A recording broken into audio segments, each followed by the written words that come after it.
हमारे चैनल को सब्सक्राइब करें और बेल आइकन जरूर प्रेस करें। Welcome to our YouTube channel. Don't forget to like, subscribe and share the videos. News track में आप तमाम लोगों का फिर से एक बार स्वागत है और इस्तकबाल है। मैं उम्मीद करता हूं कि आप तमाम लोग बखैरियत और आफियत से होंगे। तमाम व्यूवर्स को, तमाम दर्शकों को न्यूज़ ट्रैक की तरफ से दीपावली की शुभकामनाएं। हेडलाइंस में आज बहुत सारी खबरें हैं। जो हजरात हज पे जाने के ख्वाहिशमंद थे, आज उनकी ख्वाहिश पूरे होने जा रही है। 2022 का हज इंशाअल्लाह इस साल ज़रूर होगा। हंगल में बाईपोल के इलेक्शन में बीजेपी को एक करारी हार का सामना करना पड़ा। हुकूमत ने पेट्रोल पे एक्साइज ड्यूटी कम कर दी है। 6 रुपये से 12 रुपये तक पेट्रोल और डीजल में कमी होगी। टूर्नामेंट में भारत ने अपना पहला मैच अफगानिस्तान के साथ जीता। इंडिया टीम के नए कोच होंगे द्रविड़। आप देख रहे हैं। सबसे पहले हम जिक्र करेंगे हज 2022। कोविड-19 की लहर की वजह से 3 साल से हज मुलतवी होते जा रहा था, लेकिन जो हजरात हज करने के ख्वाहिशमंद थे, आज उनकी ख्वाहिश पूरे होने जा रही है और 2022 का हज तकरीबन इसका ऐलान किया गया है। Union minister for minority affairs जनाब मुख्तार अब्बास नकवी साहब ने मुंबई के हज हाउस में इस बात का ऐलान किया है कि 2022 का हज की तैयारियां हो चुकी हैं और ये हज पूरी तरह से डिजिटल होगा, यानी आपके हाथ के लिखे हुए एप्लीकेशंस, दरख्वास्तें मंजूर नहीं की जाएंगी और गवर्नमेंट का एक वेबसाइट जो प्ले स्टोर पे मौजूद है, नाम है हज कमेटी 2022 से आप डाउनलोड करके आप ऑनलाइन पे अपनी दरख्वास्तें दे सकते हैं। हाथ से लिखी हुई दरख्वास्त मंजूर नहीं की जाएगी। हज के लिए जो ज़रूरी दस्तावेज़ें हैं उसमें सबसे पहले है आपका बैंक अकाउंट, दूसरा है आधार कार्ड और तीसरा है आपका registered mobile number. Bank account का होना इसलिए ज़रूरी हो गया है कि खुदा न खास्ता आपकी दरख्वास्त नामंजूर हो गई तो आपके पैसे इसी अकाउंट में आपको वापस कर दिए जाएंगे। आधार कार्ड से आपके तमाम मालूमात हासिल की जाएंगी और आपका टेलीफोन नंबर, आपका मोबाइल नंबर रजिस्टर होना चाहिए, जहाँ पे किसी भी वक्त हुकूमत की तरफ से आपको कॉल मौसूल हो सकती है। वो ख़वातीन जो बगैर महरम के हज करना चाहती हैं, उनकी उम्र 45 साल से ज़्यादा होना चाहिए और इसमें 4 ख़वातीन का एक ग्रुप होना चाहिए।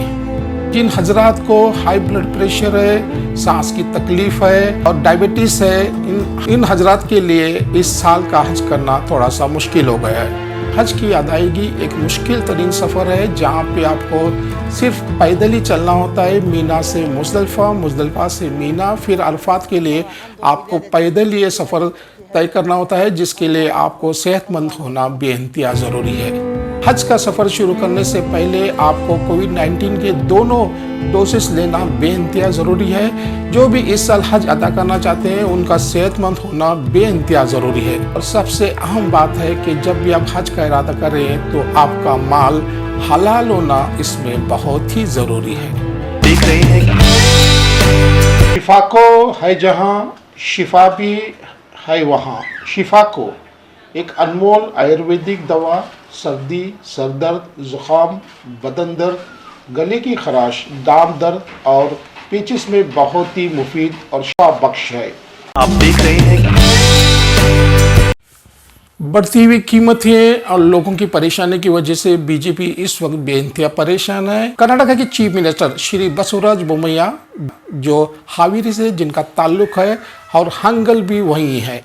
हंगल में बाईपोल के इलेक्शन में बीजेपी को एक करारी हार का सामना करना पड़ा और असल वजह है कि लोग बीजेपी से बदजन हो गए। बदजन होने की असल वजह है कि ज़रूरी अशिया की कीमतों में इजाफा, पेट्रोल और डीजल के पैसों में इजाफा, पेट्रोल और डीजल की कीमतों में इजाफा, इसलिए अवाम आजकल बहुत ही समझदारी से अपने वोट का इस्तेमाल कर रही है। 2024 के लिए भी एक खतरे की घंटी है बीजेपी के लिए। अपनी सीटें गंवा चुकी हैं और हंगल में जहां पे कांग्रेस की जीत ने बीजेपी के खीमे में एक हलचल सी मचा दी है। इस तरह ये सिलसिला देश के हर रियासत में देखा जा रहा है और बीजेपी का असर दिन ब दिन कम होता जा रहा है। तो ये है कि हंगल में जो बाइपोल एमएलए इलेक्शन हुआ जहां पर कांग्रेस की जीत हो चुकी है और इसका पूरा सेहरा जो है सतीश झारकियावाली साहब पर है, जो इन्होंने काफी मेहनत की और अपनी जद्दोजहद में लगे हुए हैं। सर, ये सचमुच क्या लोगों में बदलाव आ चुका है? क्या लोग सेंट्रल गवर्नमेंट से तंग आ चुके हैं उनके झूठे वादों से, और आने वाला दौर जो है हिंदुस्तान के लिए एक अच्छा दौर होगा? हाँ, लोग बदलाव चाहते हैं। मैंने बहुत बार कहा, मौका मिलेगा तो जब लोग उसका सही इस्तेमाल करेंगे। हालांकि काम को मौका मिल गया, लोगों ने कांग्रेस के लिए तरफ वोट दिया और बीजेपी के खिलाफ ने आवाज़ उठाया। महानगर का ये रिजल्ट साफ है। सुबह के दिन में महंगाई का चीज़ों का काफ़ी गुस्सा है, उसका नतीजा महानगर में कांग्रेस को जीत हुआ। आने वाले दिनों में पूरा देश में ऐसा ही होगा। बीजेपी के खिलाफ लोग आवाज़ उठाएंगे, वो आवाज़ मत के रूप में डालेंगे। तो बदलाव चाहते हैं पूरे हिंदुस्तान के लोग। कर्नाटक में जो सतीश झारकियावाली साहब है, जो वर्किंग प्रेसिडेंट है और उनके साथी है, कर्नाटक को आने वाले इलेक्शन में आप कांग्रेस पार्टी को जरूर देखेंगे? हाँ, हम तो पार्टी के लिए काम कर रहे हैं। ऐसे नहीं है सतीश झारकियावाली की नहीं, बहुत लोग कार्यकर्ता है, एमएलए बहुत लोग वर्कर है, कभी हमारे सामने नहीं आते हैं, फिर भी पार्टी के लिए काम करते रहते हैं। उनकी वजह से आज हमारा पार्टी मशहूर होती है। सर, एक लास्ट क्वेश्चन, जो आप लोगों के दिलों में महंगाई का, हर चीज का जो खौफ पैदा हो चुका है, कांग्रेस पार्टी से लोगों को उम्मीद है और कांग्रेस पार्टी इसके लिए क्या करने वाली है? जो महंगाई है, जो कांग्रेस आने के बाद अपने आप नीचे आ जाएगी। जो लोगों को मिलना चाहिए सस्ते दाम में सुविधा, वो कांग्रेस पार्टी उसको प्रोवाइड करेगी। Okay sir, thank you sir, बहुत बहुत शुक्रिया सर। आप देख रहे हैं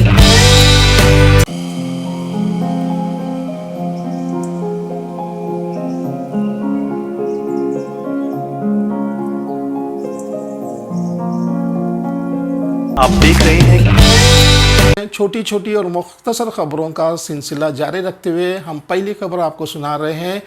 अर्जेंटीना के फुटबॉल के गॉड, जिस तरह से क्रिकेट के गॉड इंडिया में सचिन तेंदुलकर हैं, उसी तरह से अर्जेंटीना में फुटबॉल के भगवान डिगो माराडोना है। फिल्म स्टार रणबीर कपूर ने अपनी श्रद्धांजलि डिगो माराडोना को पेश करते हुए बम्बई के विलेपार्ले के जमुनाबाई ग्राउंड में एक फ्रेंडली मैच खेला, जिसमें उन्होंने डिगो माराडोना को श्रद्धांजलि पेश की। माराडोना का मुकाम फुटबॉल में बहुत बड़ा था और 1990 में वो मिडल ईस्ट भी आ चुके थे। मिडल ईस्ट में फुटबॉल का क्रेज़ बेइंतहा है। माराडोना का इंतकाल 2020 में हार्ट अटैक की वजह से हो गया था, लेकिन आज भी फुटबॉल की दुनिया में माराडोना का नाम बहुत ही एहतराम से लिया जाता है।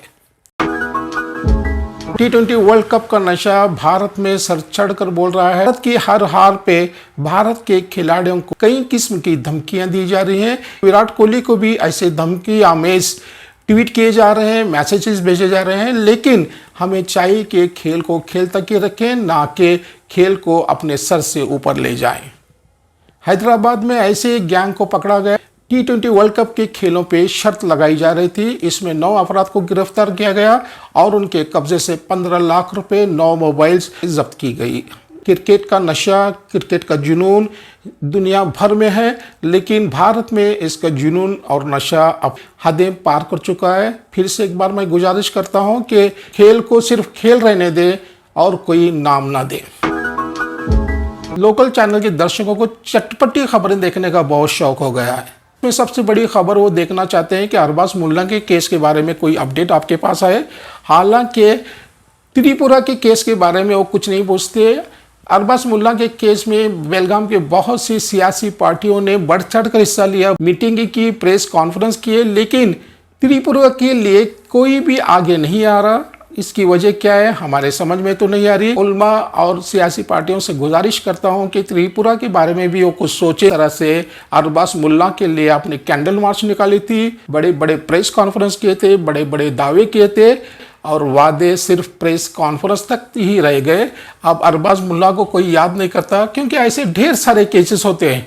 भारत में हर रोज तकरीबन 50,000 लोग मरते हैं, 50,000 से ज़्यादा ज़्यादतियाँ होती हैं और ये हर रोज का ये मामूल बन गया है। यूपी का हाल ये है कि ऐसे केसेस हर रोज वहां पे होते रहते हैं और मुजरिमों को आजाद घूमने के लिए छोड़ दिया जाता है और जिन पे ज्यादती की जाती है उनके परिवार को, उनके खानदान को किसी तरह से भी हादसे में मार दिया जाता है। हमें त्रिपुरा के बारे में सोचना चाहिए। पिछली बार मैंने कहा था कि हमारे में इत्तेहाद और इत्तेफाक ना होने की वजह से आज हमारी मिल्लत की हालत ये हो गई है, लेकिन हमें चाहिए कि हम तमाम एकजुट होकर मसाइल को हल करने की कोशिश करें। आप देख रहे हैं लक्ष्मण प्यारेलाल एक बहुत बड़े म्यूजिक डायरेक्टर, लक्ष्मी जिनका नाम, लक्ष्मी का जन्म 3 नवंबर को हुआ था, दिवाली के दिन। इसके लिए उनके वालिद ने उनका नाम लक्ष्मी रखा। लक्ष्मीकांत प्यारेलाल ने अपनी जोड़ी बनाई और बहुत से म्यूजिक डायरेक्टरों के साथ उन्हें एज बतौर असिस्टेंट डायरेक्टर का काम किया। लक्ष्मण प्यारेलाल के बॉलीवुड का सफर भी बहुत ही मुश्किल तरीन था। लक्ष्मण प्यारेलाल ने शुरुआत में बहुत से बड़े बड़े म्यूजिक डायरेक्टरों के लिए असिस्टेंट डायरेक्टर का काम किया, म्यूजिक अरेंजर का काम किया। उसमें रोशन, नौशाद साहब, कल्याण जी आनंद जी, आर.डी. बर्मन, एस.डी. बर्मन। उनकी पहली फिल्म 1964 में पारस बनी थी। फिल्म दोस्ती के तमाम गाने बेहद मशहूर हुए और उसकी असल वजह थी मोहम्मद रफ़ी की सुरीली आवाज़। मोहम्मद रफ़ी और लक्ष्मण प्यारेलाल की जोड़ी बहुत ही शानदार रही। लक्ष्मण प्यारेलाल ने मनमोहन देसाई, सुभाष घई, राजश्री और प्रसाद प्रोडक्शन के कई फिल्मों में उन्होंने म्यूजिक दिया है। 1964 से 1998 तक उन्होंने 630 फिल्मों में काम किया और उनकी फिल्मों की गिनती करना बेइंतहा मुश्किल है। लक्ष्मण प्यारेलाल की जिन जिन फिल्मों में जिनका संगीत बेइंतहा मशहूर और मारूफ था, उसमें एक दूजे के लिए अमर, अकबर एंथोनी, खुदा गवाह, कर्मा और मेरी जंग ऐसी फिल्मों के नाम गिनते गिनते हम थक जाएंगे जिनमें इनका संगीत बेइंतहा मशहूर था। 1998 में लक्ष्मीकांत का देहांत हो गया। आप देख रहे हैं खेल की दुनिया से। खेल की दुनिया में पहली खबर यह है कि भारत ने आखिरकार अफगानिस्तान के साथ अपना पहला मैच T20 का जीत लिया, लेकिन सेमीफाइनल का सफर उनके लिए इंतहाई मुश्किल है। भारत अगर सेमीफाइनल में पहुंचना चाहता है तो बड़ी मार्जिन से हराना होगा और तमाम मैचेस उन्हें जीतनी होगी। फेवरेट्स में मैंने पिछली बार भी कहा था कि इंग्लैंड पूरी तरह से फेवरेट बन चुके हैं। उन्होंने हर मैच को बड़ी ही शानदार तरीके से जीता और उनका वर्ल्ड कप जीतना तकरीबन यकीनी है। दूसरे नंबर पे आते हैं पाकिस्तान। पाकिस्तान ने भी अपने तमाम मैचेस बहुत ही शानदार तरीके से जीता और हर मैच में उनका रन रेट सबसे बेहतर है। तीसरा ऑस्ट्रेलिया, जिसे इंग्लैंड ने बहुत ही ख़राब तरीके से रौंदा था।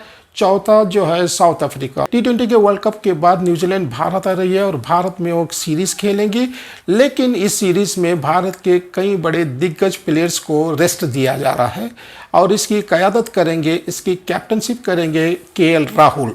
KL राहुल के सितारे आजकल बहुत ही उरूज पर हैं और वो बहुत जल्द T20 के कैप्टन भी बन सकते हैं। राहुल द्रविड़ इंडिया टीम के नए कोच होंगे। युवराज सिंह का कहना है कि वो बहुत जल्द फिर से फरवरी के महीने पे क्रीज में मौजूद होंगे, क्योंकि पब्लिक का डिमांड है कि फिर से वो खेलना शुरू कर दें। आप 39 ईयर्स की उम्र में कौन क्या खेलता है ये दर्शक ही बता सकते हैं। न्यूज़ ट्रैक में खबरों का सिलसिला जारी है और मुझे बताते हुए बेइंतहा खुशी होती है कि आप न्यूज़ ट्रैक बड़ी दिलचस्पी से देख रहे हैं, शेयर कर रहे हैं, लाइक कर रहे हैं। तब तक के लिए खुदा हाफिज़।